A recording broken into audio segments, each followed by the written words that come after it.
vamos lá, vamos à notícia do momento. Então, Estados Unidos mandou aviso ao Brasil sobre a ofensiva, e aqui está a cara do Laranjão, do arroto de Fanta. O governador dos Estados Unidos enviou recado ao presidente do Banco Central, Gabriel Galípolo, sobre a ofensiva que pretende fazer contra as facções do Comando Vermelho e o primeiro comando da capital, PCC. Em reunião com Galípolo, autoridades norte-americanas avisaram que Washington caminha para classificar o CV e o PCC como organizações terroristas a despeito da resistência da administração Lula. O Departamento de Estado argumenta que esses grupos movimentam grandes quantias por meio de lavagem de dinheiro e que o aumento do rigor por meio da nova classificação facilitará a asfixia financeira. O aviso com antecedência é considerado uma deferência ao Brasil, tendo em vista que há países que não foram informados previamente sobre a medida. O México, por exemplo, não recebeu tal comunicado antes da Casa Branca classificar 6 grandes cartéis como terroristas. Então, a provável classificação de CV e o PCC como organizações terroristas estrangeiras, FTOs na sigla em inglês, representa uma mudança de paradigma na política externa dos Estados Unidos para a América Latina. Então, o status de terrorismo aciona o braço financeiro do Departamento do Tesouro com mais rigor. Bom, eu acho que o principal a falar sobre isso, a gente sempre comenta esse assunto do narcoterrorismo, da importância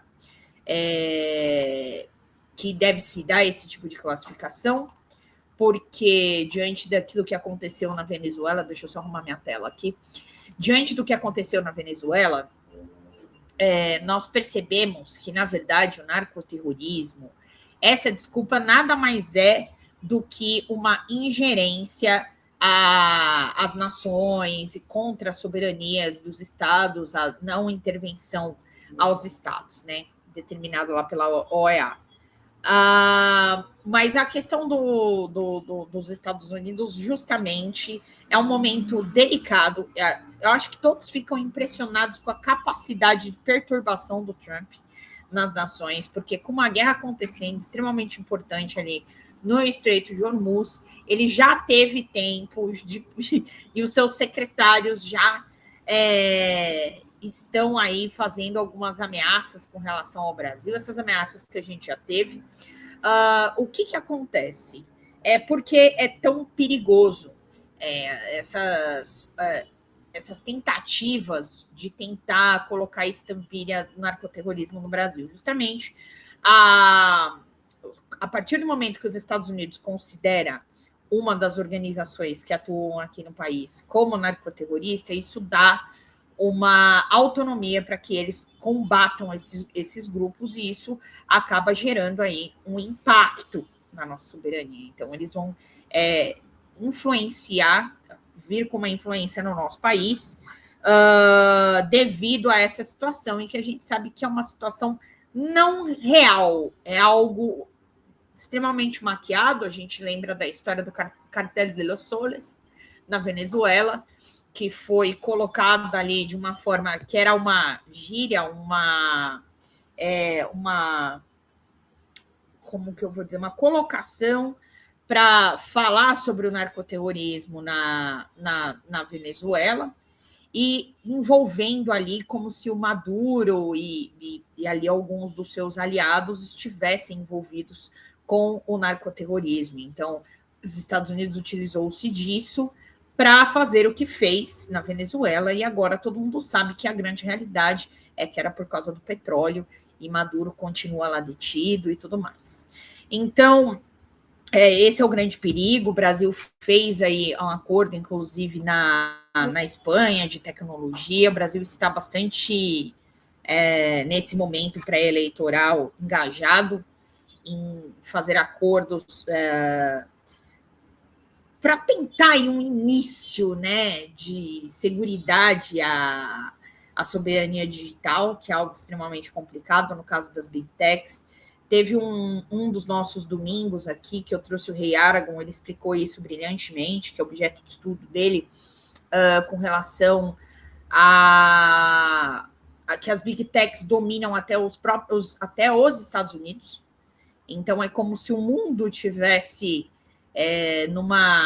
numa dominação aí dessas big techs e dos grandes data centers. Então, isso é algo que a gente precisa ter atenção, e o Brasil cada vez mais investindo nisso, fazendo acordos com outros países para que cada vez mais, porque é um processo lento, né? Não é uma coisa do dia para a noite que vai acontecer. Então, a cada passo é muito importante para que o nosso país um dia atinja aí essa soberania digital. E uma outra coisa interessante também, quanto mais tecnologia, mais segurança nos dá para produzir as coisas no nosso país, né? Porque quando se fala em terras raras e esses metais... Ai, nossa, me fugiu a palavra agora.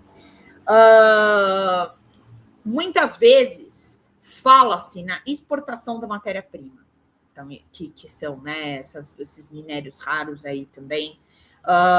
Muitas vezes se fala da exportação dessas matérias.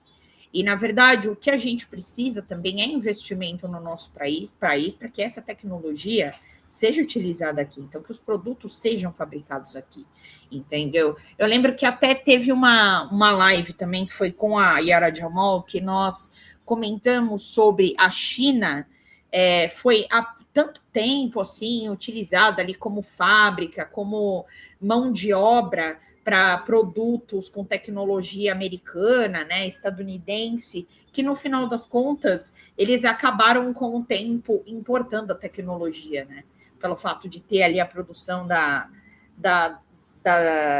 dos produtos no seu país com a sua mão de obra. No final das contas, hoje a China é uma das grandes concorrentes dos Estados Unidos, se não a grande concorrente, inclusive a que bota mais perigo na hegemonia nacional. E aqui, deixa eu mostrar para vocês, gente, dá um oi lá para a tela, fala, ai, mamãe, eu tô desdedado, mãe, tô desdedado, olha aqui, pronto, ele gostou aqui da tela do Fernando Miller, gente, então ele vai fazer aqui, pronto, ele vai fazer a live com a gente aqui atrás, tá? E aqui eu quero colocar para vocês um videozinho que é justamente do Pedro Costa Júnior, ele que tem uma visão de Estados Unidos e China, até porque ele acabou de escrever um livro sobre isso, falando que a hegemonia dos Estados Unidos acabou.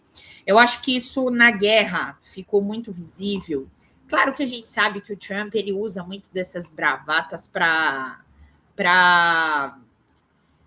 mobilizar, né, as coisas do jeito que ele entende como correto e como aquilo que ele quer, né, porque ele é um grande mimadão, mas a questão também é de que muitas dessas coisas são pensadas. Às vezes a gente fala, o Trump ele fez porque ele é loucão, então não, ele fez porque ele é um megalomaníaco mesmo, não é porque ele não queria fazer ou porque ele não sabia o que ia acontecer.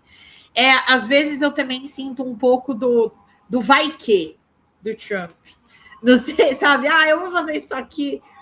Vai que eu domino aqui esse pedaço aqui, vai que eu domino esse trecho. Ele dá umas pisadas de merda com a meia, como diria a Leda Leão, né? Pisar na merda com a meia, mas às vezes ele acaba voltando para trás aí nas decisões dele, mas no final das contas ele sabe muito bem o que ele está fazendo, e a gente sabe que ele é megalomaníaco mesmo, que ele já falou que por ele entraria na Venezuela, ficaria com todo o petróleo, venderia tudo e acabou. Então, não podemos confiar neste homem. Vou colocar aqui o Pedro Costa Júnior falando. Ai, meu Deus. O Pedro Costa Júnior aqui falando um pouquinho. E vamos lá, gente, através do Superchat, do Super Stickers, através do pixfolhademocrata@gmail.com. Bora lá, meu povo, vamos lá. Vamos ver aqui o que o Pedro Costa tem para falar sobre os United States of America. Vamos lá. A Ordem Mundial que foi construída em 45, dos Estados Unidos como hegemonia no mundo, e reafirmada em 91, com a vitória na Guerra Fria, essa ordem não existe mais. E não sou eu que estou dizendo isso. Ursula von der Leyen. A alemã Ursula von der Leyen, personagem, tá certo? Líder da Comissão Europeia. Ela tem uma declaração desse ano, muito interessante, dizendo o seguinte: a Europa não tem condições de ser a fiadora de uma ordem que não existe mais, uma ordem mundial que não existe mais, e que não voltará a existir jamais. Essa ordem mundial que foi construída em 45, dos Estados Unidos como hegemonia no mundo, e reafirmada em 91, com a vitória na Guerra Fria, essa ordem não existe mais. E não sou eu que estou dizendo isso. Ursula von der Leyen, a alemã Ursula von der Leyen, personagem, tá certo? Líder da Comissão Europeia. Ela tem uma declaração desse ano, muito interessante, dizendo o seguinte. Então, a gente vê aqui, tem o episódio completo também, do professor Pedro Costa Júnior, e Irã exige indenizações dos países que apoiaram os ataques de Estados Unidos e Israel. Então, a missão permanente da República Islâmica do Irã, junto à Organização das Nações Unidas, formalizou uma demanda de indenização contra 5 países da região: Bahrein, Arábia Saudita, Catar, Emirados Árabes e Jordânia. Teherã responsabiliza diretamente essas nações por sua participação e facilitação na guerra, executada pelos Estados Unidos e pela entidade sionista de Israel contra o território iraniano. Então, o embaixador permanente do Irã, Amir Saed Iravan, denunciou que esses estados cometeram atos internacionalmente ilícitos, violando suas obrigações soberanas e os princípios elementares do direito internacional. Segundo a declaração oficial, essa cumplicidade na agressão regional gera uma responsabilidade internacional inevitável e esses países deverão, então, reparar integralmente os prejuízos causados por suas ações. Então, o Irã tá correndo atrás do dele diante de tudo que acabou ocorrendo nas bases militares americanas nesses países, né? E por bem, esses países acabam por ter essas bases sendo apoiadores dos americanos, né, dos Estados Unidos. Então, o Trump alerta também que o bloqueio naval dos Estados Unidos segue após a reabertura de Hormuz. Então, o bloqueio naval dos Estados Unidos contra as embarcações de origem dos portos iranianos continua em vigor, mesmo após a reabertura do Estreito de Hormuz, afirmou o presidente norte-americano Donald Trump nesta sexta-feira. Então, Trump alega que o bloqueio continuará sendo imposto até que as negociações com o Irã sejam 100% concluídas. O Estreito de Hormuz está completamente aberto e pronto para negócios e passagem integral, mas o bloqueio naval permanecerá em plena forma e efeito no que toca ao Irã, apenas até o momento em que a nossa transação com o Irã seja 100% concluída. Esse processo deve ocorrer muito rapidamente, visto que a maioria dos pontos já está negociado. Encardido, né? O bloqueio dos Estados Unidos é realizado nas águas do Mar Arábico, próximo a Hormuz, aqui, ó. Então, vou mostrar para vocês, vamos ver se a gente consegue aqui, ó. O Estreito de Hormuz e...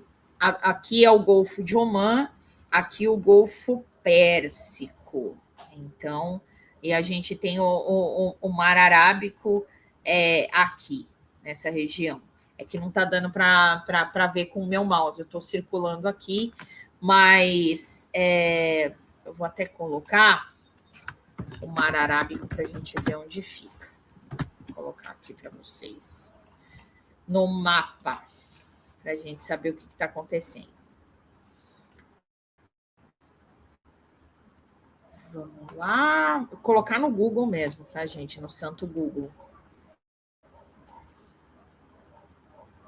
Mas ali, então, eles estão ainda, né, pressionando o Irã, e o Irã falou que, inclusive, essa foi uma notícia que eu vi agora há pouco, antes de entrar na live, justamente de que o Irã não vai permitir que seja levado o seu urânio, tá? Que seu urânio seja removido do país.